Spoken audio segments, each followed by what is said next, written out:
Hello my bookies, की हाल चाल, कैसे हो आप सभी लोग। Welcome to next toppers commerce, जहाँ पे हम देश का भविष्य बनाते हैं। तो कैसे हो आप सभी लोग। आई होप कि आप लोग बहुत बढ़िया होंगे, बहुत मजे में होंगे। तो आज हम शुरू करने वाले हैं हमारे यूनिट सेकंड का लेक्चर नंबर 3, डेट इज हमारा यूनिट सेकंड है एन एंटरप्रेन्योर। तो बाकी के लेक्चर्स में हमने काफी सारा कुछ पढ़ लिया था। अब हम पढ़ेंगे, आज हम पढ़ेंगे कि एथिक्स क्या होते हैं, वैल्यूज क्या होती हैं, एक बिजनेस की, एक एंटरप्रेन्योरशिप की अलग अलग स्टेक होल्डर्स के लिए क्या क्या वैल्यूज वगैरह होती है, क्या एटीट्यूड होता है, ये सारी चीजें हम आज के लेक्चर में पढ़ने वाले हैं। ठीक है, तो बेसिकली हमारे टॉपिक का नाम है एथिकल एंटरप्रेन्योरशिप। तो अगर मैं बात करूं एथिक्स की, तो ये शब्द एथिकल आया है कौन से वर्ड से, ये एथिकल वर्ड आया है एथिक्स से। तो एथिक्स का मतलब क्या होता है। एथिक्स का मतलब होता है moral values. For an example अगर मैं बात करूं कि आपकी मॉरल वैल्यूज क्या है, हो सकता है आपकी मॉरल वैल्यू बहुत अच्छी हो, आप किसी बड़े को, किसी एल्डर पीपल को देखते हो तो आप उनकी रिस्पेक्ट करते हो, आप उनके पैरों पे हाथ लगाते हो, उनका आशीर्वाद लेते हो, उनको ग्रीट करते हो, ये आपकी वैल्यू है। किसी की कुछ और वैल्यूज होंगी, तो वैल्यूज बोलो तो बेसिकली काइंड ऑफ मैनर्स है ना। अब जिसके इंडिविजुअल की कुछ एथिक्स होते हैं, वैसे ही एक बिजनेस के भी कुछ एथिक्स होते हैं कि उसको कैसे नियमों का, उसको कैसे कानून का पालन करना है, उसको क्या क्या लोगों के लिए, क्या क्या अपने स्टेक होल्डर्स के लिए क्या क्या चीजें करनी है, ये उसके एथिक्स होते हैं। फॉर एन एग्जाम्पल हो सकता है किसी बिजनेस का, किसी एंटरप्रेन्योर, किसी एंटरप्राइज का ये एथिक हो कि वो पेड़ वगैरह ना कटवाता हो, वो जो भी काम करता हो वो बिना पेड़ कटवाए, बिना अपने एनवायरनमेंट को हार्म किए हुए करता हो, तो ये उसका एथिक हो गया। ठीक है, तो एथिकल एंटरप्रेन्योरशिप का मतलब क्या होता है। एथिकल एंटरप्रेन्योरशिप का मतलब होता है कि जो एंटरप्रेन्योर्स के जो उनके एथिक्स होते हैं, जो उनकी वैल्यूज होती हैं, जो उनकी एक्टिविटीज में झलकती हैं, वही होता है उनका एथिकल एंटरप्रेन्योरशिप। ठीक है, क्लियर। तो एथिक्स बोले तो मॉरल वैल्यूज, कैसे आप ट्रीट कर रहे हो, कैसे एक बिजनेस ट्रीट कर रहा है, कैसे एक एंटरप्राइज ट्रीट कर रहा है अपने स्टेक होल्डर्स को, कैसे रह रहा है। ठीक है, क्या अपनी एक्टिविटीज को कैसे एथिक्स के साथ लेके हुए आगे बढ़ रहा है। ठीक है, तो ये होता है एथिकल एंटरप्रेन्योरशिप। ठीक है, तो कोई कितना गवार हो सकता है, एक सोनम कपूर का मीम है ना, तो मतलब वो गवारों वाली, वो जाहिलपन वाली नहीं करना, मैनर्स के साथ, वैल्यूज के साथ, मॉरल वैल्यूज को अपब्रिंग करते, अपहोल्ड करके कैसे एक बिजनेस अपना काम करता है, that is called ethical entrepreneurship. ठीक है, तो क्या बोला है, ethics refers to moral values और norms which govern the behaviour of a person. तो एथिक्स का मतलब होता है वो मॉरल वैल्यूज, यानी वो संस्कार या वो कायदे कानून या वो इंसान के मैनर्स, एथिक्स या बोलते हैं एटिकेट्स, ठीक है, जो एक इंसान के बिहेवियर को गवर्न करता है। जैसे कि फॉर एन एग्जांपल मेरा बिहेवियर, मेरे एथिक्स ये है कि मैं जब भी किसी को देखती हूँ, जब भी किसी बड़े बुजुर्ग को, मुझसे अगर कोई बड़ा है तो मैं उनको सत श्री अकाल बोलती हूँ, मुझसे अगर कोई छोटा है या मेरे बराबर है तो मैं हाय हेलो करती हूँ, है ना। किसी को गुड मॉर्निंग बोलना, किसी को गुड आफ्टरनून बोलना, किसी के साथ अगर मुझे बात इनिशिएट करनी है तो मैं ऐसे करती हूँ कि और कैसे हो, दिस इज माय वैल्यू। ऐसा नहीं कि सीधा बात पे आ गई, सीधा बात पे धावा कर दिया, है ना। आपका कुछ और तरीका होगा, आपकी कुछ और मॉरल वैल्यूज होंगी। ठीक है, so entrepreneurs must be ethical in their activities and to conduct an unethical behaviour is not less than a criminal activity. तो एंटरप्रेन्योर्स जब भी अपनी बिजनेस एक्टिविटीज को करते हैं, जब भी अपनी एंटरप्रेन्योरल एक्टिविटीज को करते हैं, तो उनको एथिक्स को जरूर पुट करना चाहिए, उनको प्रॉपर एथिक्स का पालन करना चाहिए।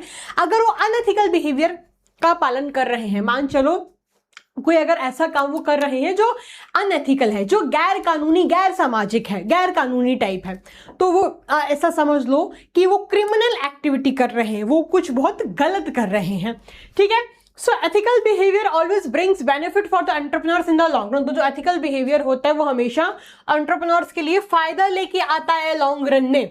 यानी फॉर एन एग्जांपल मान लीजिए अगर कोई ऐसा एंटरप्रेन्योर है जो अपना काम तो करता है, लेकिन काम करने के लिए वो अपने एनवायरनमेंट को हार्म कर रहा है। ठीक है, वो फैक्ट्रीज में गंदगी करता, वो अपनी फैक्ट्रीज का गंदगी नदियों में डंप करता है, एयर पोल्यूशन करता है, वाटर पोल्यूशन करता है, पेड़ वगैरह कटवाता है, तो वो बिजनेस लॉन्ग रन में सक्सीड नहीं हो पाएगा। बिकॉज लोगों की दिमाग में उसकी इमेज कैसी बन जाएगी, उस बिजनेस के लिए कैसी इमेज बन जाएगी, यार ये तो अपने एनवायरनमेंट को बहुत हानि पहुंचाता है। तो हो सकता है लोग फिर उस बिजनेस के साथ, उस एंटरप्राइज के साथ, उस एंटरप्रेन्योर के साथ ना जुड़ना पसंद करें।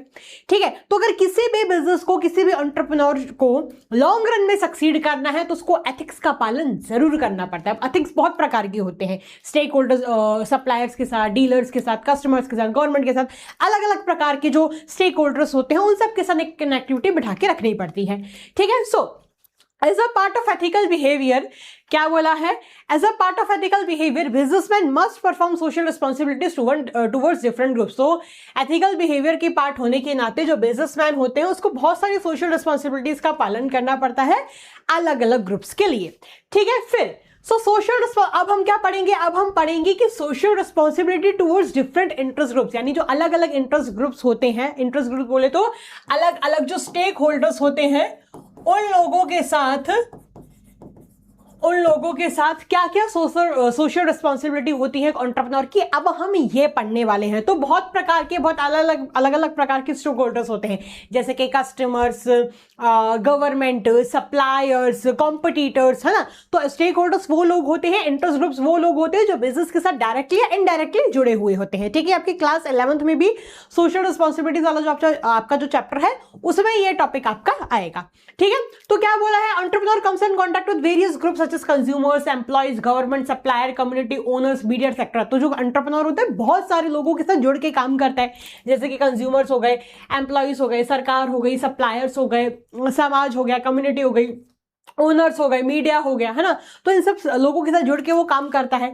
सो the entrepreneurs accountable to all this interest groups. तो ये जो एंटरप्रेन्योर होता है उसको बताना पड़ता है, ठीक है, उनको इन लोगों के साथ बना के रखनी पड़ती है ना। अब जो अलग अलग स्टेक होल्डर्स दिए हुए हैं, अब हम उनके साथ ये देखते हैं कि एक बिजनेस की, एक एंटरप्रेन्योर की क्या रिस्पॉन्सिबिलिटी बनती है इन स्टेक होल्डर्स के प्रति।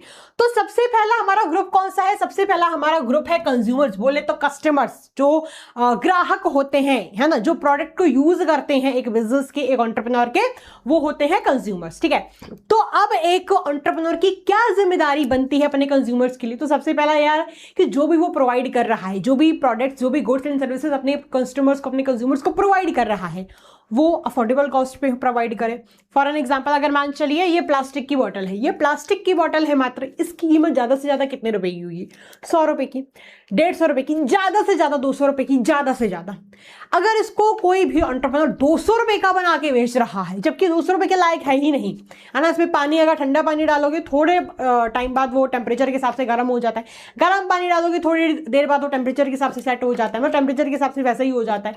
प्लास्टिक की बोतल है तो इसमें कुछ बिल्कुल अलग, तो कुछ विचित्र सा तो इसमें कुछ है नहीं। तो अगर इस बोतल को अगर कोई 2000 का बेचेगा तो वो गलत कर रहा है अपने कस्टमर्स के साथ। ठीक है, तो अच्छे क्वालिटी प्रोडक्ट्स को अफोर्डेबल प्राइसेस पे भेजना, है ना, रेगुलर सप्लाई प्रोवाइड करना अपने गुड्स एंड सर्विसेज की। ठीक है, जब भी वो एडवर्टाइजिंग वगैरह कर रहे हैं तो उसमें ट्रुथफुल रहना, जैसे कि for an example red bull gives you wings, है ना, या fair and lovely, fair and lovely का नाम चेंज करके ग्लो एंड लवली कर दिया गया है। क्यों? बिकॉज फेयर एंड लवली लगाने से फेयरनेस तो आ नहीं रही थी, लड़कियां गोरी तो हो नहीं रही थी, है ना, ये सब जुमलेबाजी थी बेसिकली। ठीक है, तो जो भी आप एडवर्टाइज कर रहे हो उसमें आपको ईमानदारी के साथ, उसमें आपको सच्चाई के साथ एडवर्टाइजमेंट करना है।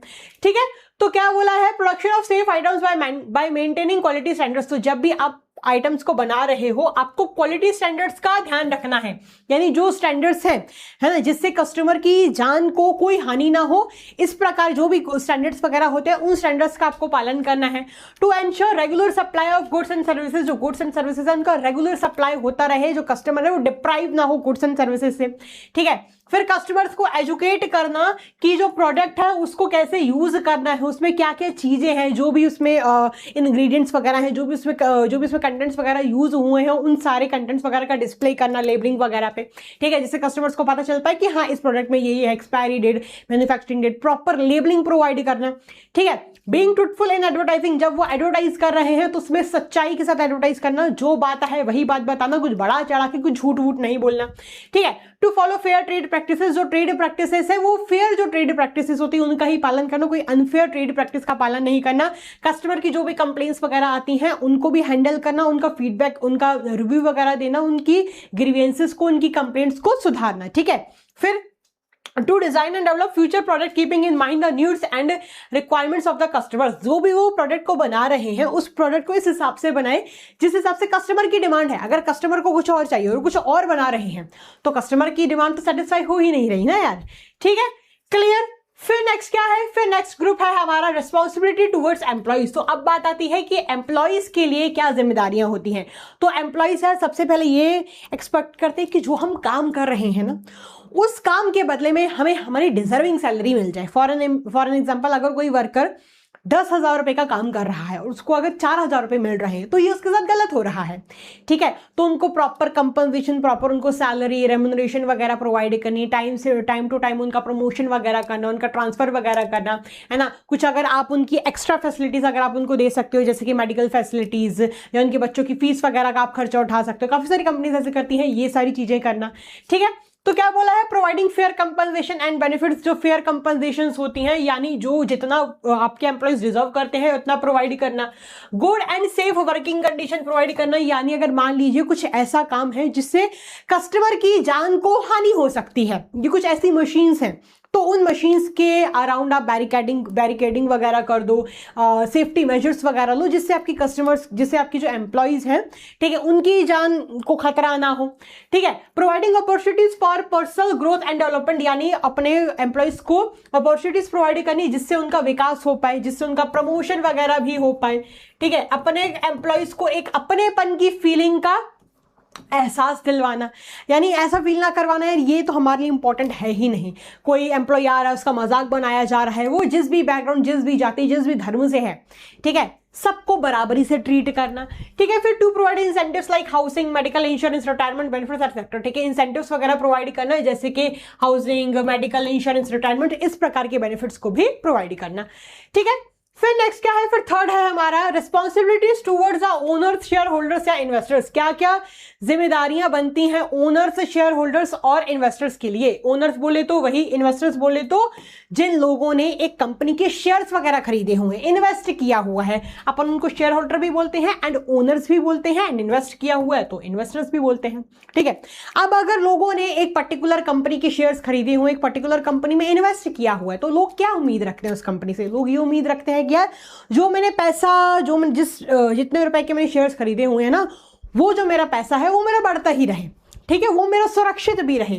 तो क्या बोला है, to ensure safety of investment, यानी जितना भी अमाउंट उन्होंने इन्वेस्ट किया है, वो जो पैसा है वो सुरक्षित रहे।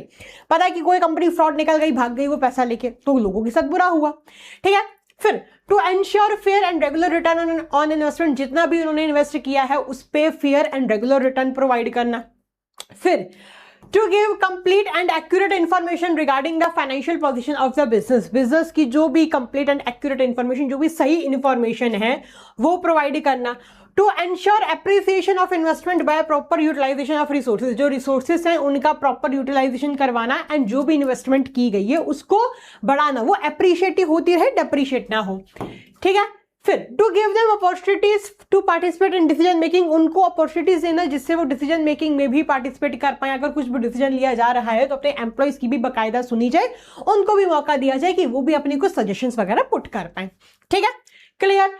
फिर नेक्स्ट क्या है हमारे पास, फिर नेक्स्ट है हमारे पास रिस्पॉन्सिबिलिटीज टुवर्ड्स द गवर्नमेंट, यानी सरकार के लिए क्या जिम्मेदारियां बनती हैं एक एंटरप्रेन्योर की। तो सबसे पहला ये है कि जो भी रूल्स हैं, रेगुलेशंस हैं, कानून कायदे हैं, उनका पालन करना। जितने भी टैक्सेस वगैरह हैं, जो भी टैक्स रेट वगैरह, उस टैक्स रेट पे आपको टैक्स वगैरह पे करना है, ITR वगैरह भरना है। ठीक है, to pay taxes and duties. वही to help in solving social problems, जो भी अगर सोशल प्रॉब्लम्स वगैरह आ रही हैं तो सरकार के साथ मिलकर उन प्रॉब्लम्स का सुझाव करना। काफी सारी जो कंपनीज होती हैं सरकार के साथ मिलके इनिशिएटिव लेती हैं सोशल प्रॉब्लम्स को ठीक करने में, जैसे कि for an example make in India है ना, मेक इन इंडिया में काफी सारी कंपनी से भी ज्वाइन किया था। ठीक है, फिर to adopt fair dealing specially when involved in external trade so that the country's reputation is maintained। जब भी आप एक्सटर्नल ट्रेड कर रहे हो, जब भी आप इंटरनेशनल ट्रेड को कर रहे हो, आपको ये मेक श्योर करना है कि जो हम काम कर रहे हैं, ठीक है, वो लीगल हो, वो एथिकल हो। ऐसा कुछ भी ना हम कर दें जिससे हमारी देश की जो इमेज है वो दूसरे देश के नजरों में गिर जाए। फॉर एन एग्जाम्पल, अगर मान चलिए हम चाइना के प्रोडक्ट्स को यूज करते हैं, तो हमारी जो इमेज है चाइना के प्रोडक्ट्स के रिगार्डिंग क्या है कि ये तो चाइना का माल है, एक महीने में खराब हो जाएगा। अगर मान चलो चाइना की किसी कंपनी का वो प्रोडक्ट, उस कंपनी का नाम है शी पिनजिनमिन, ठीक है, अब हम उस कंपनी को गाली नहीं दे रहे हैं, हम गाली किसको दे रहे हैं कि ये तो चाइना का प्रोडक्ट है, तो देखा जाए देश की ही इज्जत गिर रही है ना, तो बस वैसे ही ये बोला जाता है कि जब भी आप डील कर रहे हो इंटरनेशनल ट्रेड में, तो you have to make sure कि आप वहां के लोगों का विश्वास ना तोड़ो। ठीक है, फिर to cooperate in planning, investigation and investigating and administrative activities of the government. अगर सरकार को कोई प्लानिंग करनी है, कुछ इन्वेस्टिगेशन वगैरह करनी है, तो उन सारी एक्टिविटीज में पार्टिसिपेट करना, रेजिस्ट नहीं करना। ठीक है, फिर नेक्स्ट क्या है, फिर नेक्स्ट है हमारा, नेक्स्ट ग्रुप है हमारा रिस्पॉन्सिबिलिटी टुवर्ड्स द कम्युनिटी। अब कम्युनिटी के प्रति एक सरकार की, एक एंटरप्रेन्योर की क्या जिम्मेदारी बनती है, अब हम ये देखते हैं। So to protect the environment from all types of pollution, यानी जो हमारा एनवायरमेंट है उसको प्रोटेक्टेड रखना सभी प्रकार के पोल्यूशन से, वाटर पोल्यूशन है, लैंड पोल्यूशन, एयर पोल्यूशन है, जितने भी प्रकार के पोल्यूशन है उन सब पोल्यूशन से अपने बिजनेस को प्रोटेक्टेड रखना, ठीक है। फिर सॉरी, अपने एनवायरनमेंट को प्रोटेक्टेड रखना। फिर और ज़्यादा से ज़्यादा एम्प्लॉयमेंट अपॉर्चुनिटीज क्रिएट करना, जिससे ज़्यादा से ज़्यादा लोगों का विकास हो पाए, ठीक है। फिर नेशनल इंटीग्रेशन को प्रमोट करना, यानी जो हमारी देश की जो अखंडता है उसको प्रमोट करना, है ना। लोकल एरिया में इंप्रूवमेंट करना, यानी जिस एरिया में एक बिजनेस काम कर रहा है वहां के आसपास के लोगों का भी विकास करना, वहां पे कुछ आसपास को कुछ ऐसा करना जिससे वहां के लोगों का विकास हो, ठीक है। To help economically weaker section of the society, जो देश का जो पिछड़ा वर्ग है, जो पीछे रह गए हैं, उनकी भी मदद करना, वो आगे आ पाए, जिसके जो मजदूर वगैरह हैं उनको, उनके लिए ऐसा कुछ करना कि उनको, उनकी जो स्टैंडर्ड ऑफ लिविंग है या उनका जो रीजनेबल स्टैंडर्ड ऑफ लिविंग उनको कम से कम मिल पाए, ठीक है। फिर इकोनॉमिक स्टेबिलिटी प्रोवाइड करना, यानी कम से कम इतना तो प्रोवाइड करना यार जिससे सामने वाले की रोजी रोटी हो जाए, है ना। फिर to preserve social and cultural values, जो हमारे देश की जो सोशल एंड जो कल्चरल वैल्यूज होते हैं, जो हमारे देश की जो कल्चर है, हिस्ट्री है, उसको प्रिजर्व करते हुए चलना, ठीक है जी, क्लियर। फिर नेक्स्ट क्या है हमारा, फिर नेक्स्ट ग्रुप है हमारा रिस्पॉन्सिबिलिटीज टूवर्ड सप्लायर्स, यानी सप्लायर्स के लिए एक बिजनेस की, एक एंटरप्रेन्योर की क्या जिम्मेदारियां होती हैं, अब हम वो देखते हैं। सो सबसे पहला है to ensure regular payment to the suppliers, जो सप्लायर्स हैं उन सप्लायर्स का रेगुलर पेमेंट होता रहे, यानी पैसा उनका अटके ना, ठीक है। फिर to adopt fair dealings with the suppliers, ये जो सप्लायर्स हैं उन सप्लायर्स के साथ फेयर डीलिंग्स को अडॉप्ट करना, है ना। फिर to protect and assist small scale suppliers by placing orders on them, यानी ये जो सप्लायर्स वगैरह हैं, ठीक है, क्या करना है, इनको प्रोटेक्ट करना और स्मॉल स्केल जो सप्लायर्स हैं इनको प्रोटेक्ट करके रखना जिससे ऑर्डर्स वगैरह प्लेस हो पाए, है ना। ये जो स्मॉल स्केल सप्लायर्स हैं अक्सर ये लार्ज स्केल सप्लायर्स द्वारा पिट जाते हैं, ठीक है। फिर to guide and assist the suppliers in improving quality of their product, ये जो सप्लायर्स हैं इनकी मदद करना जिससे ये अपनी क्वालिटी को और सुधार पाए, ठीक है। इस प्रकार से सप्लायर्स को भी अपने साथ लेके चलना। Is it clear? चलिए जी, अब हम आगे बढ़ते हैं। अब हम आते हैं एंटरप्रेन्योर एंड एनवायरनमेंट प्रोटेक्शन वाले टॉपिक के, यानी अपने एनवायरनमेंट को कैसे प्रोटेक्ट करना है। ऐसा नहीं कि आप काम तो कर रहे हो, लेकिन काम आप ऐसा कर रहे हो या आप काम करने में इतना मशरूफ हो गए हो कि आप अपनी एनवायरनमेंट को, आप अपने नेचुरल फ्लोरा फौना को, वाइल्ड लाइफ को, है ना, आप अपने एथिक्स को ही भूल रहे हो, ठीक है। तो जो भी आप कर रहे हो वो आपको इकोलॉजिकली एंड जो भी हमारा जो एनवायरनमेंट है, ठीक है, जो हमारे एथिक्स हैं उनका भी पालन करना है। ऐसा नहीं होना कि आप खूब पैसा कमा रहे हो, पैसा कमाए जा रहे हो, लेकिन जो हमारी जो देश की अखंडता है, जो हमारे देश का जो वाइल्ड लाइफ है, जो हमारा देश का जो एनवायरनमेंट है, आप उसके साथ कुछ गलत कर रहे हो, ठीक है, क्लियर। चलिए जी, तो क्या बोला है, the greatest problem that industries and businessman are creating is that of pollution. तो जो सबसे बड़ी जो दिक्कत आ रही है वो ये आ रही है कि जो इंडस्ट्रीज जो हैं, ये जो बिजनेसमैन वगैरह है ना, ये बहुत पोल्यूशन क्रिएट कर रहे हैं, ठीक है। पोल्यूशन आज का सबसे वन ऑफ द बड़ा मुद्दा, वन ऑफ द बड़े मुद्दे में से, one of the greatest issues में से ये एक इशू है कि हमारे देश में पोल्यूशन बहुत है ना। जो हमारे देश की जो नदियां हैं, गंगा, यमुना, इन सब की स्थिति ऐसी कर दी गई है, इन सब नदियों में फैक्ट्रीज वगैरह का कचरा डंप कर दिया जाता है, ठीक है। शहर का जितना भी कचरा होता है यहाँ पर डंप कर दिया जाता है। कुछ त्यौहार वगैरह आता है, कुछ तीज त्यौहार आता है तो लोग वहाँ पे जाके स्नान करते हैं, ठीक है, आप स्नान करो, लेकिन वहाँ पे एरिया, उस एरिया पे जाके हार्म तो मत करो ना, ठीक है। फिर वहाँ पे जाके लोग नहा रहे हैं तो सर्द हो रहे हैं, वो जो साबुन वगैरह होता है, जो डिटर्जेंट वगैरह जो भी होता है, सल्फेट वगैरह, उसका सारा पानी में मिक्स होता है, पानी पॉल्यूट होता है, ठीक है। एक स्टडी की गई थी, उस स्टडी में ये पता चला था कि जो ये नदियों का पानी है हमारा, गंगा जी का, यमुना जी का, ये जो पानी है ना, पीने लायक तो है ही नहीं, छोड़ो, पीने लायक तो बहुत दूर की बात है। ये जो पानी है ये नहाने लायक तक नहीं है। अगर इस पानी से कोई इंसान नहा लेगा ना तो उस इंसान को कोलेरा, टाइफाइड जैसी बीमारियां होने का बहुत बड़ा खतरा रहता है। तो सोचो, पीने लायक तो सोचो, अगर उस पानी को हम अपने तन पे भी लगा रहे हैं, हम अपनी बॉडी पे भी लगा रहे हैं, तो भी हमारी बॉडी इतनी बीमारियां कैच कर सकती है। तो सोचो कितनी क्या कंडीशन कर दी गई है हमारे नदियों की। एक वक्त होता था कि जो हमारी नदी होती थी, ये माना जाता था कि अगर आपकी तबीयत खराब है, कुछ भी है, तो अगर आप उस नदी के जल को कंज्यूम करते हो ना तो सब कुछ ठीक हो जाएगा। और आज ऐसा हो गया कि अगर आप उन नदियों के जल को कंज्यूम करोगे तो आपकी तबीयत खराब हो जाएगी, सब कुछ बिगड़ जाएगा। तो सोचो कितना एकदम से वक्त बदल दिए, जज्बात बदल दिए। तो जो पोल्यूशन है one of the greatest issue बन गया है आज हमारे देश में, ठीक है। So the greatest problem that industries and businessman are creating is that of pollution. तो जो सबसे बड़ी प्रॉब्लम होती है वो जो बिजनेसमैन एंड इंडस्ट्रीज क्रिएट करें ये है कि पोल्यूशन आजकल बहुत आगे बढ़ रहा है, ठीक है। The absence of effective legal control system has also encouraged the setting up of many air and water polluting industries in urban areas। तो जो effective legal control system है उसके absence होने की वजह से, यानी वो नहीं है, ठीक है, वो एब्सेंट है। लीगल जो हमारा सिस्टम है वो इतना स्ट्रिक्ट है ही नहीं। जैसे कि बाहर की कंट्रीज में क्या होता है, अगर कोई भी कंपनी सर्टेन इमिशन कर रही है नदियों में या कचरा वचरा डंप कर रही है जिससे पोल्यूशन क्रिएट हो रहा है, उस कंपनी पे, उस फैक्ट्री पे स्ट्रिक्ट फाइन लगा दिया जाता है, ठीक है। ऐसा कुछ कंट्रोल सिस्टम हमारे देश में है ही नहीं, ठीक है। तभी तो जो हमारे देश की जो बिजनेसमैन वगैरह हैं वो और चौड़े होकर घूम रहे हैं, ठीक है। फिर although government is taking measures to move the large industries away from urban areas, but small and medium scale industries still exist in urban areas, ठीक है। although सरकार कदम उठा रही है, लेकिन फिर भी जो इंडस्ट्रीज हैं, फिर भी कुछ इंडस्ट्रीज हैं जो अभी भी ऐसे काम कर रही हैं, ठीक है। Their emissions are seriously affecting the health of workers and local resident. इनके इमिशन से क्या हो रहा है, इनके इमिशन से जो लोकल रेसिडेंट वगैरह हैं, जो वहाँ के जो आसपास के जो लोग, जो रहने वाले जो लोग हैं, जो नदियां हैं, जो हमारा इन्वायरमेंट है वो बहुत प्रदूषित हो रहा है, उसको बहुत हानि पहुंच रही है, ठीक है। अब बात आती है कि एक एंटरप्रेन्योर, एक बिजनेस क्या क्या कदम उठा सकता है अपने इन्वायरमेंट की पोल्यूशन को कम करने के लिए, अपने इन्वायरमेंट को प्रोटेक्टेड रखने के लिए, ठीक है। तो सबसे पहला काम क्या है, सबसे पहला काम है कि इको फ्रेंडली टेक्निक्स का यूज करो। आपने देखा होगा कि काफी सारी जो कंपनीज होती हैं उन्होंने कंप्लीटली पॉलीथीन बैग्स को बंद कर दिया है, ठीक है। वो पेपर बैग्स को या जो जूट बैग्स होते हैं उनका यूज करते हैं। जिसके फॉर एग्जांपल अगर आप शॉपिंग वगैरह करने जाते हो, आप किसी भी स्टोर पे गए, मैक्स पे गए, रिलायंस ट्रेंड्स पे गए, है ना, वहाँ बाटा वगैरह पे गए, वहां पर पेपर बैग्स में आपको सामान देते हैं। क्यों? बिकॉज वो अब पॉली बैग्स का यूज नहीं कर रहे हैं, बिकॉज जो पॉलीथीन वगैरह होती हैं वो हमारे इन्वायरमेंट में मिक्स नहीं होती है, सॉइल में मिक्स नहीं होती है, इससे फिर पॉल्यूशन वगैरह होता है, ठीक है। तो इको फ्रेंडली टेक्निक्स का यूज कर रही हैं, इंडस्ट्रियल वेस्ट को रिसाइकल कर रही हैं, ठीक है। इंडस्ट्रियल वेस्ट को कहीं डंप करने से अच्छा उसको रिसाइकल करो, ठीक है। Treating the waste through technologies before discharging them into water और डंपिंग इन द लैंड, ठीक है। तो जो कचरा है, जो वेस्ट है, उस वेस्ट को ट्रीट करना, इससे पहले उस वेस्ट को किसी कहीं डंप कर दिया जाए, पानी में फेंक दिया जाए, पानी में डंप कर दिया जाए, या वो जो बड़े बड़े वो कूड़े के, कचरे के बहुत बड़े बड़े पहाड़ नहीं बना दिए जाते जो शहर के एंड में होते हैं, वहां जाके डाल दो। उन सबसे अच्छा ये है कि उनको ट्रीट कर लिया जाए, ठीक है।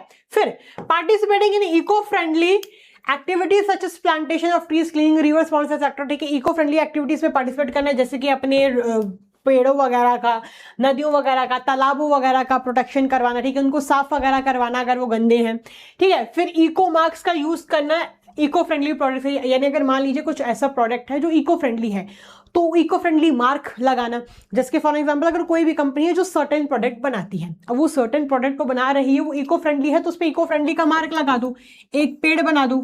आपने काफी सारे ऐसे प्रोडक्ट देखे होंगे जिन पे मटका बना है, मटका एक इको फ्रेंडली प्रोडक्ट है, ठीक है, क्लियर। फिर avoiding by laws and policies framed by the government, जो भी सरकार ने जो कानून कायदे बनाए हैं उन कानून कायदे का पालन वगैरह करना और अवेयरनेस फैलानी और इन्फॉर्मेशन फैलानी, जिससे जो हमारा इन्वायरमेंट है वो प्रोटेक्टेड रहे, जिससे लोग इको फ्रेंडली तरीके का इस्तेमाल करें, ठीक है, क्लियर। चलिए फिर अब नेक्स्ट टॉपिक हमारा क्या है, अब नेक्स्ट टॉपिक है हमारा वैल्यूज, ठीक है जी, क्लियर। चलो जी, तो देखते हैं क्या बोला है वैल्यूज में। तो वैल्यूज का मतलब क्या होता है, वैल्यूज बोले तो मान्यता, एक इंडिविजुअल, एक बिजनेस, एक एंटरप्रेन्योर, एक एंटरप्राइज क्या मानती है, क्या उसके एटिकेट्स हैं, क्या उसके काम करने के तरीके हैं, क्या उसके स्टैंडर्ड्स हैं, यही होती है उसकी वैल्यू, ठीक है। बोलते हैं ना कि अगर फॉर एन एग्जांपल अगर किसी ने किसी के साथ बदतमीजी कर ली तो बोलते हैं ना उसकी तो वैल्यू ही वही है, उसके तो संस्कार ही वही है, तो वैल्यूज बोले तो संस्कार है, ठीक है। तो values are the believes, ethics, believes बोले तो लोग क्या मानते हैं, एथिक्स बोले तो है लोग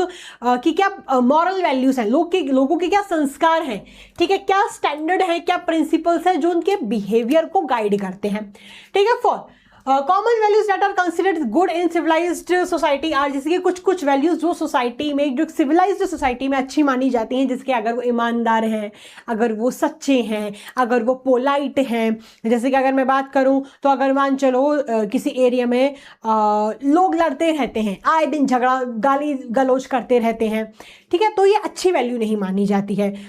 जैसे कि फॉर एग्जाम्पल बाहर कंट्रीज पे ना, अगर मैं फॉरेन कंट्रीज की बात करूँ तो वहाँ पे हॉर्न बजाना, ज़्यादा हॉर्न बजाना इंसल्ट माना जाता है, उन लोगों पे हंसा जाता है, मतलब उन लोगों को जोकर की तरह ट्रीट किया जाता है।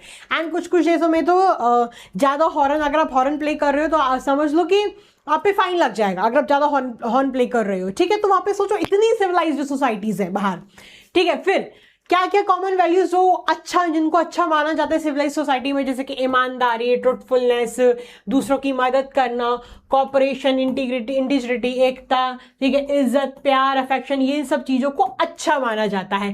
Such guiding principle establish a cultural society and are called values. ये जो गाइडिंग प्रिंसिपल्स होते हैं कल्चरल सोसाइटी का एक पार्ट माना जाता है, इनको वैल्यूज बोला जाता है, ठीक है। जैसे कि फॉर एग्जाम्पल मेरी कजिन है, वो शी लिव्स इन कैनेडा, तो वो बताती है कि जैसे कि जब भी हम किसी पब्लिक जगह पे जा रहे होते हैं, फॉर एग्जांपल मॉल है, कहीं भी किसी कोई भी रेस्टोरेंट वगैरह है, whether it's not a public place, ठीक है, मान चलो कोई रेस्टोरेंट वगैरह ही है, जिसके फॉर एग्जांपल अब हमारे यहाँ क्या होता है, अगर हमें जाना है, ठीक है, तो अपन क्या करते हैं, या देखो आप भी इंसान हो मैं भी इंसान हूं, तो अपन थोड़ा भागते हैं, अपन तो कोशिश करते हैं कि हम सबसे पहले पहुंच जाए, ठीक है। धक्का मुक्की नहीं करते, धक्का मुक्की मुझे पसंद नहीं है, लेकिन हमारे यहाँ क्या होता है, अगर मान चलो किसी जगह पे पहुंचना है तो लोग धक्का मुक्की करके चले जाते हैं। अगर मुझे भी जाना है मैं जल्दी जाऊंगी, लेकिन मैं धक्का मुक्की करके नहीं जाऊंगी, ठीक है। मेरी वो कजिन बताती है कि ऐसा यहाँ पर कुछ नहीं है कि धक्का मुक्की करके लोग जा रहे हैं। इनफैक्ट ऐसा होता है कि मान चलो आप किसी रेस्टोरेंट में गए, ठीक है, सामने वाला पहला गया एंड मुझे उसके बाद जाना है, तो उसने दरवाजा खोला, अब मुझे जाना है, तो ऐसा नहीं कि दरवाजा बंद करके चला जाएगा कि वो तो उससे पुश किया, वो अंदर चला गया, फिर जो नेक्स्ट बंदा आ रहा है वो खुद ही पुश करके अंदर आएगा। वहां पे क्या होता है, वहां के जो लोग इतने एटिकेट्स वाले होते हैं कि फॉर एग्जांपल वो पहले स्टेप इन कर गए, तो अगर उनको देख रहा है कि सामने वाला कोई मेरे पीछे आ रहा है, तो उस व्यक्ति के लिए भी दरवाजा खोल के रखते हैं कि आइए आप अंदर आ जाइए, हम बंद कर देते हैं।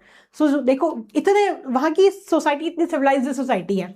मैं ये नहीं कह रही कि हमारा देश बेकार है, मैं ये कह रही हूँ कि हमारे जो देश के जो कुछ लोगों का जो सिविक सेंस है ना, वो बेकार है यार, ठीक है। उससे हमारे देश की बदनामी होती है। कोई भी जो देश होता है वहां के लोगों से ही बनता है। मैं ये नहीं कह रही कि सब ऐसे हैं, मैं ये भी नहीं कह रही कि आप भी ऐसे कर रहे हो, कुछ लोग ऐसा करते हैं, इनफैक्ट ज्यादातर लोग ऐसा करते हैं, तो ज्यादातर लोगों की करने की वजह से ही एक देश का फिर नाम डूब जाता है। बात बस इतनी सी है, ठीक है, clear. So some of these qualities that guide and direct the behavior of entrepreneurs are called entrepreneurial values। तो कुछ जो क्वालिटीज होती हैं जो बिहेवियर को गाइड करते हैं, डायरेक्ट करते हैं एंटरप्रेन्योर्स की, उनको हम entrepreneurial values बोलते हैं, ठीक है, क्लियर। फिर so core values of an individual are influenced by action factors, personality factors and environmental factors, ठीक है। तो क्या बोला है कि जो कोर वैल्यूज होती हैं वो एक्शन फैक्टर्स, ये तीन फैक्टर्स बहुत इंपॉर्टेंट होते हैं, action factors, personality factors and environmental factors के जरिए इन्फ्लुएंस होती हैं। ये तीन फैक्टर्स इंपॉर्टेंट होते हैं बहुत, ठीक है। क्या होते हैं, action factors, personality factors and environmental factors, ठीक है जी। फिर A survey revealed that a set of 4 core values that are prominently found in the entrepreneur था। तो एक सर्वे ने ये रिवील किया था कि ऐसी 4 कॉमन वैल्यूज होती है, ऐसी 4 इंपॉर्टेंट कोर वैल्यूज होती हैं जो ऑलमोस्ट सभी एंटरप्रेन्योर्स में पाई जाती हैं। तो सबसे पहले यही होती है इनोवेटिवनेस एंड क्रिएटिविटी, वो अलग होता है, वो इनोवेटिव होता है, ये चीज तो बहुत ही बार में आपको पढ़ा चुकी हूँ। फिर होता है इंडिपेंडेंस ऑन ओनरशिप, उसको खुद का काम करने में मजा आता है, उसको किसी और के नीचे काम करने में मजा नहीं आता।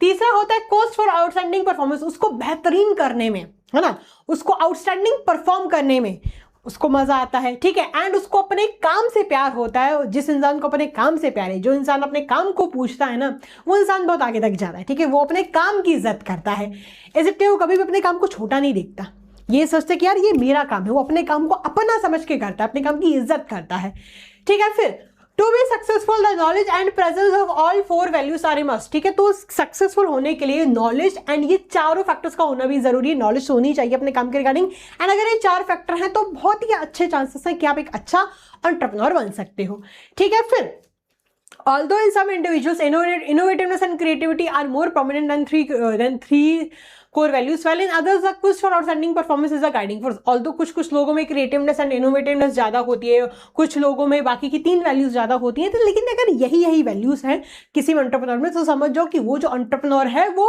ज्यादा सक्सीड या उसके काफी ज्यादा अच्छे चांसेस है कि वो दूसरों से ज्यादा सक्सीड कर सकता है। ठीक है, अब देखो, अब हम क्या करते हैं, अब हम इन्हीं 4 वैल्यूज के बारे में फटाफट बात कर लेते हैं। वैसे ये जो वैल्यूज है ना, ये हम ऑलरेडी पढ़ के आ चुके हैं, जैसे कि इनोवेटिवनेस एंड क्रिएटिविटी। ये तो मुझे लग रहा है कि ये आपकी रग रग में बह रहा होगा, मतलब जब से एंटरप्रेन्योरशिप को हमने पढ़ना शुरू किया, इनोवेटिवनेस एंड क्रिएटिविटी, इंडिपेंडेंस, ये सब चीजें तो बहुत कॉमन हो गई, बहुत बार पढ़ ली हमने। ठीक है, तो सबसे पहली वैल्यू क्या है जी? सबसे पहली वैल्यू है इनोवेटिवनेस एंड क्रिएटिविटी। एक जो एंटरप्रेन्योर होता है वो इनोवेटिव होता है, वो क्रिएटिव होता है। ठीक है, वो चीजों को यूनिक वे में करता है, क्रिएटिव वे में करता है। ठीक है, वो पुराने तरीके से, पुरानी चीजों को, ठीक है, या पुराने स्टाइल से नहीं करता। तो क्या बोला है कि जो entrepreneurs never get satisfied with the existing circumstances. तो जो एंटरप्रेन्योर्स होते हैं वो ओल्ड सर्कमस्टेंसेस से या जो चल रही हैं उन सर्कमस्टेंसेस से कभी संतुष्ट नहीं हो पाते हैं। ठीक है, they always look for change, वो हमेशा बदलाव चाहते हैं, वो पॉसिबिलिटीज को कन्वर्ट करना चाहते हैं रियलिटी में। जब उनको अपॉर्चुनिटी दिखती है तो वो क्या करते हैं, वो बदलाव करना चाहते हैं, वो बदलाव करने की कोशिश करते हैं। ठीक है, वो अपनी इनोवेटिवनेस एंड क्रिएटिव एबिलिटी से क्या करते हैं, बदलाव लेके आते हैं उस चीज में जिस चीज में उनको बदलाव चाहिए। ठीक है, so creativity means doing a thing differently और searching for a new way of doing things. ठीक है, तो क्रिएटिविटी का मतलब होता है एक काम को अलग तरीके से करना या उस काम को करने के लिए कोई नया तरीका ढूंढना। जबकि इनोवेटिवनेस का मतलब क्या होता है कि प्रैक्टिकल शेप देना नए आइडिया को, डिस्कवरी को, इन्वेंशन को। तो इनोवेटिवनेस एक प्रोसेस होती है, ऐसे ध्यान में रखना। इनोवेटिवनेस एक प्रोसेस होती है, जबकि क्रिएटिविटी एक तरीका होता है जिससे आप अपने पुराने काम को नए तरीके से कर सकते हो, नए स्टाइल से कर सकते हो, वो होती है आपकी क्रिएटिविटी। जबकि इनोवेटिवनेस तो एक प्रोसेस होती है। ठीक है, फिर ये चीज मैं आपको ऑलरेडी पढ़ा चुकी हूँ यार। ठीक है, तो ये तो बहुत ही रिपीटेड टॉपिक ही है। फिर the creative and innovative spirit of entrepreneurs discover new opportunities and work out new combination. तो जो क्रिएटिव एंड जो इनोवेटिव स्पिरिट होती है एंटरप्रेन्योर्स की, वो नई नई अपॉर्चुनिटीज को, नए नए कॉम्बिनेशंस को निकालने में काफी मदद करते हैं। ठीक है, क्लियर। फिर क्या बोला है, innovation can be in the area of new product, new technology, new method of production और डिस्ट्रीब्यूशन एटसेट्रा। तो जो इनोवेशन है वो किसी नए प्रोडक्ट के एरिया में हो सकता है, नई टेक्नोलॉजी के एरिया में हो सकता है, नए मेथड ऑफ प्रोडक्शन में हो सकता है, नए मेथड ऑफ डिस्ट्रीब्यूशन में हो सकता है। ठीक है, ये जो प्रोसेस होती है इनोवेशन की, किस में होता है, इसमें क्या क्या होता है, इसमें इमेजिनेशन होता है, इंट्यूशन होता है, रिस्क भी होता है, खतरा भी होता है। ठीक है, फिर innovation can be seen in the following actions. तो जो इनोवेशन है उसको फॉलोइंग एक्शंस में देखा जाता है। जैसे कि क्या, जैसे कि प्रैक्टिकल शेप जब दिया जाता है नए आइडियाज को, जब चेंज लेके आया जाता है। ठीक है, फिर जब रिस्क को नए आइडिया से उठाया जाता है, जब अपसेट हुआ, जब एक एंटरप्रेन्योर अपसेट हो जाए, जब उसके रास्ते में कुछ बाधाएं आ जाए, मतलब उसको बुरा लग रहा है, उसको सच में अपने काम से प्यार है। ठीक है, जब वो प्रॉब्लम्स को सॉल्व करना चाहे, जब वो एग्जिस्टिंग मेथड की जगह नए मेथड को यूज करे। ठीक है, जब वो ओरिजिनलिटी को, जब वो हकीकत को डेमोन्स्ट्रेट करे। ठीक है, जब वो अनस्ट्रक्चर्ड वे असाइनमेंट को ढूंढे, यानी ऐसे काम को ढूंढे जो अब तक नहीं हुआ है। ठीक है, फिर जो क्रिटिकल इनपुट्स को प्रोवाइड करें नए आइडियाज के लिए, यानी नए नए आइडियाज के लिए क्या क्या क्रिटिकल इनपुट्स हो सकते हैं, किन किन इंपॉर्टेंट इनपुट्स हो सकते हैं, उन सब चीजों को प्रोवाइड करें। ठीक है, जब वो प्रपोज्ड जो आइडिया है, जो से आइडिया सोचा, उसकी बाल की खाल निकाल दे, उसके हर एक तत्वों को बहुत गहराई से जाके पढ़े। ठीक है, so as competency and efficiency are must for a successful manager, creativity and innovativeness are must for a successful entrepreneur. ठीक है, तो जैसे कि जो क्रिएटिविटी और एफिशिएंसी एक सक्सेसफुल मैनेजर के लिए बहुत काम की होती है, वैसे ही इनोवेटिवनेस और क्रिएटिविटी एक एंटरप्रेन्योर के लिए बहुत काम आती है। ठीक है, क्लियर। चलिए जी, अब नेक्स्ट क्या है, अब नेक्स्ट है इंडिपेंडेंस और ओनरशिप। तो ये जो एंटरप्रेन्योर होता है ना, इसको अपने मन के हिसाब से, इसको अपनी मन मर्जी का मालिक बनना पसंद होता है, इसको ये करना पसंद होता है जो ये एक्चुअली में चाहता है, यानी इसको किसी और के नीचे काम करना पसंद नहीं आता। इसको अगर मैं साफ शब्दों में बोलूं, सो ही डजंट लाइक स्लेवरी।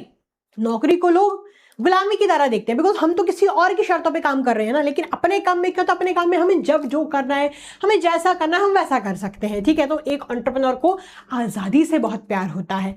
ठीक है, तो क्या बोला है, entrepreneurs can work successfully only when they get an atmosphere of freedom. तो एंटरप्रेन्योर्स तब ही सक्सेसफुली काम कर पाते हैं जब उनको एक फ्रीडम का एटमॉस्फेयर दिखता है, जब उनको एक आज़ादी का एटमॉस्फेयर दिखता है, जब उनको ये दिखता है कि हाँ वो आराम से अपनी मर्जी के हिसाब से काम कर सकते हैं।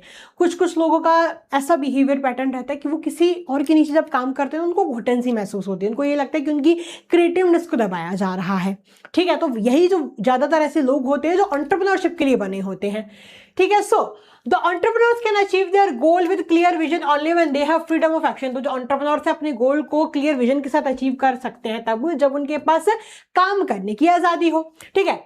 Generally people who have the attribute of not working under anyone और can not work under any boss only become entrepreneurs. तो क्या बोला है कि जनरली जिनके पास एट्रीब्यूट होता है किसी के नीचे नहीं काम करने का या किसी के नीचे काम नहीं कर सकते तो वही लोग एंटरप्रेन्योर्स बनते हैं, ठीक है। फिर this trait of self reliance that is I will be my own boss, ये जो ट्रेट होता है, ये जो फीचर होता है अपनी मन मर्जी के मालिक का कि मैं खुद काम करूंगा, ये कॉन्फिडेंस प्रोवाइड करता है एंड इनोवेशन के लिए भी एनकरेज करता है। तो ये जो ओनरशिप होता है, ठीक है, ये सेटिस्फैक्शन प्रोवाइड करता है एंड एक एंटरप्रेन्योर को किक प्रोवाइड करता है जिससे वो अपने मन मर्जी के मालिक खुद बन सकते हैं। तो commitment, sense of complete identification and sincere hard work to achieve the mission constitute the ingredients of ownership factor. तो जो कमिटमेंट यानी अपने काम के लिए कमिटमेंट होना, ठीक है, अगर मुझे करना है तो करना ही है। एक जो प्रॉमिस होता है, complete identification and sincere hard work, अगर कोई ईमानदारी से मेहनत कर सकता है, अपने आप को अच्छे तरीके से पहचानता है, ठीक है, तो ये सारी चीजों से मिला के ही ओनरशिप का फैक्टर आता है, यानी वो अपनी मन मर्जी का मालिक बन जाता है, ठीक है, क्लियर। नेक्स्ट क्या है, नेक्स्ट है कॉस्ट फॉर आउटस्टैंडिंग परफॉर्मेंस। तो कॉस्ट बोले तो एक जील, एक एनर्जी, एक जुनून की हमें बेहतरीन काम करना है, हमें आउटस्टैंडिंग, हमें बिल्कुल अलग दिखना है, ठीक है, हमें बिल्कुल बेहतरीन काम करना है, बिल्कुल हट के परफॉर्म करना है, ठीक है। उसका जो एक जुनून होता है वही होता है cost for outstanding performance. So the success never comes to an entrepreneur because of luck rather it is due to continuous hard work and conscious and disciplined exploitation of resources। तो एक एंटरप्रेन्योर को तब success नहीं मिलती कि यार वो तो उसकी तो किस्मत अच्छी थी इसलिए यार वो सक्सेसफुल हो गया। एक एंटरप्रेन्योर इसलिए सक्सेसफुल नहीं होता बल्कि वो कंटिन्यूस हार्डवर्क करता रहता है, उस काम को करता रहता है, अपने रिसोर्सेज का प्रॉपर यूटिलाइजेशन जब वो करता है, बेहतरीन तरीके से उसको यूटिलाइज करता है, उसको एक्सप्लॉइट, हाँ, अच्छे तरीके से बिल्कुल उसको यूज करता है, मेहनत वो करता रहता है, शिद्दत से जब वो काम करता है, हार नहीं मानता, तब जाके वो एक सक्सेसफुल एंटरप्रेन्योर बनता है। अगर कोई सक्सेसफुल एंटरप्रेन्योर बना है तो उसका मतलब ये नहीं कि यार इसकी तो किस्मत अच्छी थी। किस्मत का टैग नहीं लगाना चाहिए यार। आप ये देखो कि उस इंसान ने कितनी जान डाली थी, कितना जोखिम उठाया था उस काम को करने के लिए। तो हर चीज को किस्मत का नाम दे देना ना यार अच्छा नहीं होता, ठीक है, क्लियर। फिर entrepreneurs set some standards for excellence for themselves which guide them to overcome all kinds of obstacles। तो जो entrepreneurs होते हैं वो स्टैंडर्ड सेट करते हैं एक्सीलेंस की कि कैसे उनको बेहतरीन परफॉर्म करना है, जो उनको सारे प्रकार के बाधाओं को ओवरकम करने में मदद करते हैं। So the true entrepreneurs deal with crisis confidently. जो सच्चे और अच्छे एंटरप्रेन्योर्स होते हैं वो मुसीबतों को अच्छे तरीके से जड़ से खत्म करते हैं।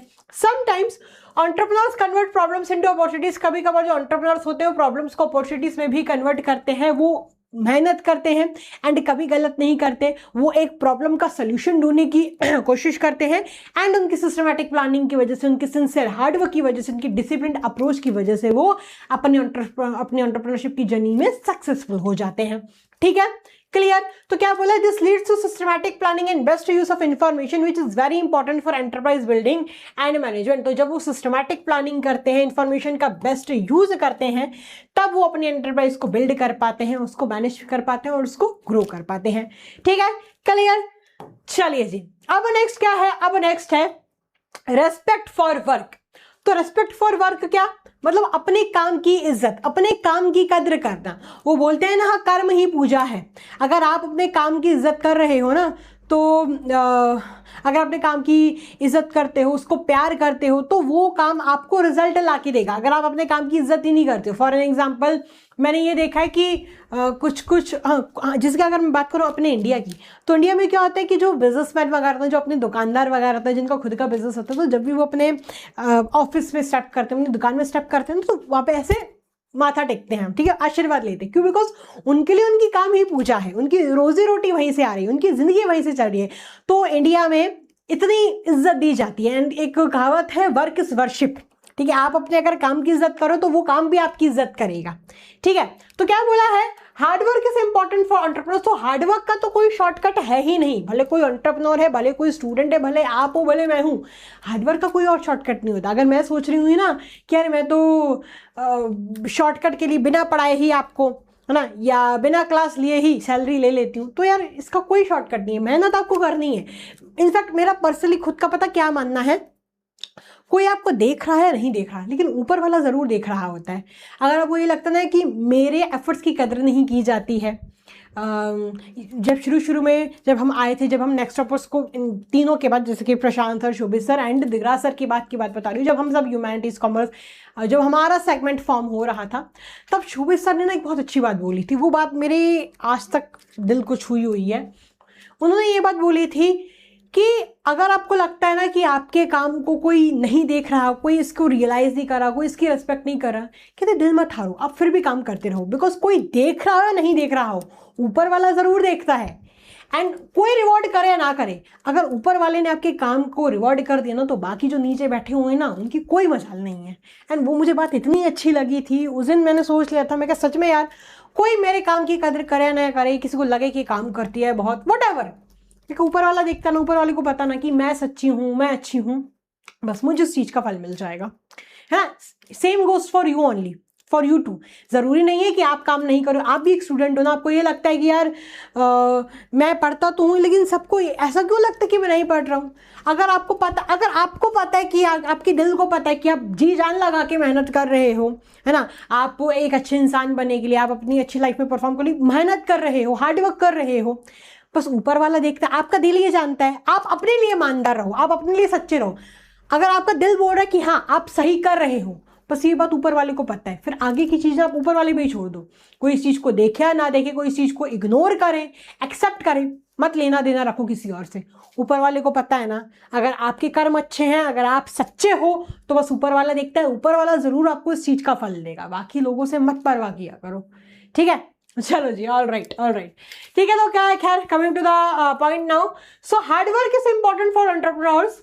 A report of survey done in USA revealed that 79% of entrepreneurs or small business owners work 40 hours और मोर पर वीक, ठीक है। तो क्या बोला है कि एक सर्वे की रिपोर्ट ने ये बताया था, यूएसए की सर्वे की रिपोर्ट ने ये बताया था कि 79% के जो एंटरप्रेन्योर्स होते हैं, उससे जो छोटे बिजनेस ऑनर्स होते हैं, वो 40 घंटे या उससे ज़्यादा काम करते हैं एक हफ्ते में, ठीक है। Another survey shows that people who became entrepreneurs increase their working hours. एक दूसरे सर्वे ने ये बताया कि जो लोग entrepreneurs बन जाते हैं, वो अपने वर्किंग आवर्स को इंक्रीज कर देते हैं, ठीक है। हमने ये देखा कि एक जो इंडिया का जो छोटा सा मर्चेंट होता है ना, वो भी दिन में 12 घंटे से ज़्यादा काम करता है। तो जो सक्सेसफुल एंटरप्रेन्योर्स होते हैं, उनको ये लगता है कि हम कुछ भी हासिल कर सकते हैं अगर हम मेहनत करें। तो हार्डवर्क का कोई शॉर्टकट नहीं होता है, ठीक है। More efforts bring more rewards and this motivates entrepreneurs to work with the principle of work is worship, ठीक है। तो वही जो मैं आपको बात बोल रही थी कि अगर आप ज़्यादा काम करते हो ना, तो अगर आप हार्डवर्क, अगर आप ईमानदारी से, अगर आप मेहनत कर रहे हो, तो फिर यार बस ऊपर वाला देख रहा है। And with the principle of work and worship, यानी कर्म ही पूजा होती है, वर्क इस वर्शिप के प्रिंसिपल को इनकलकेट करते हुए कुछ एंटरप्रेन्योर्स अपना काम करते हैं। मतलब उनको, उनके लिए जो कुछ है वो उनका काम ही है, ठीक है, क्लियर। चलिए जी, अब हम आगे बढ़ते हैं। अब नेक्स्ट पॉइंट क्या है, अब नेक्स्ट टॉपिक क्या है हमारा, अब नेक्स्ट टॉपिक है हमारा एंटरप्रेन्योर्स एटीट्यूड। तो अभी तक हमने क्या पढ़ लिया, अभी तक हमने ये पढ़ा कि एंटरप्रेन्योर की क्या क्या रिस्पॉन्सिबिलिटीज होती हैं अलग अलग स्टेक होल्डर्स के लिए, क्या क्या वैल्यूज वगैरह होती हैं। अब हम ये जानते हैं कि एंटरप्रेन्योर का क्या एटीट्यूड होता है, ठीक है। So the value system of an individual depends upon the type of attitude one holds. So जो वैल्यू सिस्टम होता है इंडिविजुअल का, वो इस पे वो डिपेंड करता है कि उसका एटीट्यूड कैसा है। Attitudes are defined as the enduring organization of the motivational, emotional, perceptual and cognitive process in respect to some aspects of individual works, ठीक है। तो एटीट्यूड जो होती हैं वो एक ऑर्गेनाइजेशन की, एंड्योरिंग ऑर्गेनाइजेशन का मोटिवेशनल, इमोशनल और जो परसेप्चुअल, उनकी प्रोसेस होती है कि एक इंडिविजुअल के वर्क के लिए कैसा नजरिया है, ठीक है। Attitude that shows entrepreneurial predisposition plays a significant role in pursuing entrepreneurial career right attitude is very important for doing your work effectively and efficiently. तो एक जो सही एटीट्यूड होता है वो बहुत ज़रूरी होता है काम को अच्छे तरीके से करने के लिए। An entrepreneur must have the right attitude. एक एंटरप्रेन्योर का सही एटीट्यूड होना चाहिए काम को करने के लिए, ठीक है। फिर फीचर्स ऑफ एटीट्यूड, अब हम क्या देखते हैं, हम ये देखते हैं कि क्या पॉजिटिव और नेगेटिव एटीट्यूड होते हैं। तो फीचर्स क्या होते हैं एटीट्यूड के, तो सबसे पहला होता है कि बिहेवियर को ये अफेक्ट करता है। So attitude affects the behaviour of a person. जो एटीट्यूड होता है वो बिहेवियर के इंसान के बिहेवियर को भी इफेक्ट करता है। एटीट्यूड का मतलब ये नहीं कि यार ये तो एटीट्यूड दिखा रहा है, ये तो किसी से बात नहीं करती और ये किसी से बात नहीं कर रहा। This is not attitude. Attitude means how you see things, how you perceive things. आपका एक चीज को लेकर नजरिया क्या है, आपका स्टाइल कैसा है, दिस इज कॉल्ड एटीट्यूड, ठीक है। पॉजिटिव नेगेटिव एटीट्यूड, ये नहीं वो किसी से बात नहीं करती तो अरे उसमें तो बड़ा एटीट्यूड है, वो वाला एटीट्यूड नहीं है। वो लोकल जो आप समझते हो ना वो वाला एटीट्यूड नहीं, ठीक है।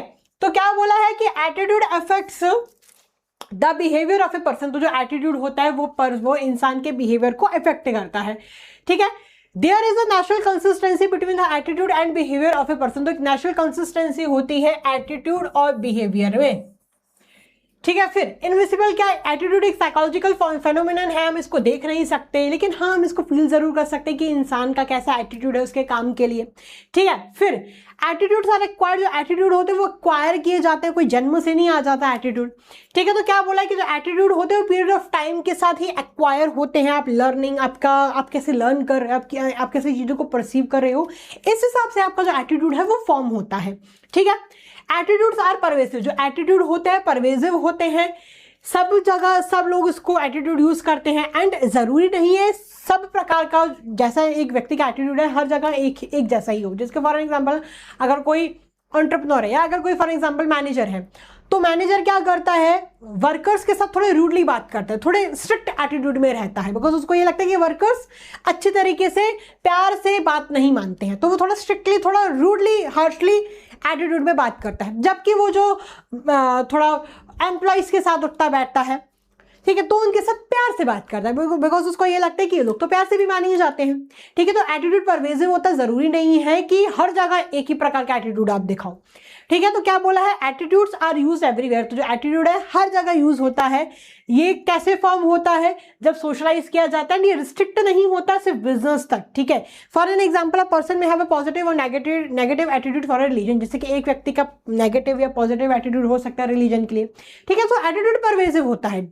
Is it clear? फिर अब बात आती है कि एटीट्यूड का सोर्स क्या होता है, ठीक है। So the attitudes are generally acquired from the following sources. अब एटीट्यूड जन्म से नहीं आ जाता कि बच्चा पैदा हुआ उसमें एक सर्टेन चीज को लेकर एक सर्टेन एटीट्यूड पहले से डेवलप होकर निकला, ऐसे नहीं होता है। जैसे जैसे एक इंसान बड़ा होता है, एक एंटरप्रेन्योर अपनी एंटरप्रेन्योरशिप की जर्नी में आगे बढ़ता है, उसको देखता है, काफी सारी चीजों को लर्न करता है, तब जाके उसके जो एटीट्यूड है वो फॉर्म होता है, इवॉल्व होता है, ठीक है। तो कौन कौन सोर्सेज से एटीट्यूड आता है वो अपन देखते हैं। तो सबसे पहला क्या है, सबसे पहला है डायरेक्ट पर्सनल एक्सपीरियंस। एक तो खुद का एक्सपीरियंस होता है ना, कि हो सकता है एक एंटरप्रेन्योर के पास एक्सपीरियंस हो कि उसके पास सालों का एक्सपीरियंस है। तो जब सालों का उसके पास एक्सपीरियंस है तो वो चीज़ों को बहुत फास्टली, बहुत क्विकली कर लेता है। क्यों? बिकॉज उसके पास सालों का एक्सपीरियंस है। वही अगर कोई नया एंटरप्रेन्योर है तो उसको वही चीज़ करने में टाइम लगता है। क्यों? बिकॉज वो नया है, ठीक है। तो पर्सनल एक्सपीरियंस भी होता है। So what direct experience the person gets while working influences his attitude a lot. तो एक व्यक्ति जब काम कर रहा होता है तो उसको कैसी चीजें लगती हैं ये भी बहुत निर्भर करता है।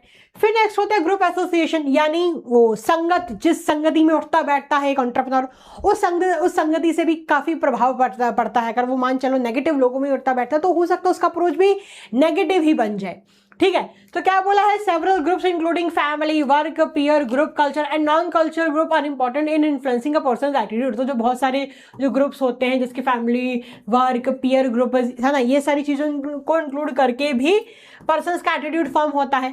फिर तीसरा क्या है, फिर तीसरा इन्फ्लुएंस पर्सन्स। तो जो एटीट्यूड्स हैं वो इन्फ्लुएंशियल पर्सन से डेवलप होते हैं, जैसे कि रेस्पेक्टेड फ्रेंड्स, रिश्तेदार वगैरह, इन सब लोगों से भी डेवलप होते हैं। जैसे कि आप किस इंसान को मान रहे हो, किस इंसान को सबसे ज्यादा फॉलो करते हो, उस इंसान से भी आपका एटीट्यूड वही वैसा ही एटीट्यूड आपका बनने लगता है, ठीक है। फिर जैसे कि हो सकता है आपका आपका आपकी इंस्पिरेशन हो विराट कोहली, तो आप विराट कोहली को ही फॉलो करते हो, उसका ही स्टाइल फॉलो करते हो, तो आपको एटीट्यूड भी हो सकता है कुछ वैसा ही बन जाए over the period of time. ठीक है, फिर generally companies use famous actor and actress, cricketers etcetera in their advertisement so that the customers get influenced by them and the sale of their goods increases. तो company जनरली क्या करती है, बड़े बड़े क्रिकेटर्स को, बड़े बड़े सेलिब्रिटीज वगैरह को रखती हैं ताकि लोग इनसे इंस्पायर हो, लोगों से इन्फ्लुएंस हो एंड लोगों का एटीट्यूड भी वैसा बन जाए एंड लोग उनको देख के, ठीक है, उनके एटीट्यूड को देख के उस पर्टिकुलर प्रोडक्ट, उस पर्टिकुलर कंपनी के प्रोडक्ट या सर्विस को खरीदने के लिए मजबूर हो या उनका मन बने। ठीक है, क्लियर? Is it clear? चलिए जी, ऑल राइट। तो अब आगे कुछ नहीं है। अब जो आगे की जो हमारा बचा हुआ है जो चैप्टर, इसको अपन नेक्स्ट क्लास में खत्म करते हैं। तो आई होप कि आपको ये जो है बहुत अच्छे तरीके से समझ आया है। Is it clear? All right, तो बस बाकी का जो चैप्टर अपन आगे के लेक्चर्स में खत्म करेंगे। तो आज का जो टॉपिक था काफी इजी था, कुछ तो आपके लिए ऑलरेडी फैमिलियर ही है। ठीक है, सो ऐसे ही बढ़ते रहो, आगे बढ़ते रहो, मौज मस्ती करते रहो। Till the time, take care, keep working hard. Thank you so much, God bless you, love you all, take care, tata, bye bye bye bye bye bye bye.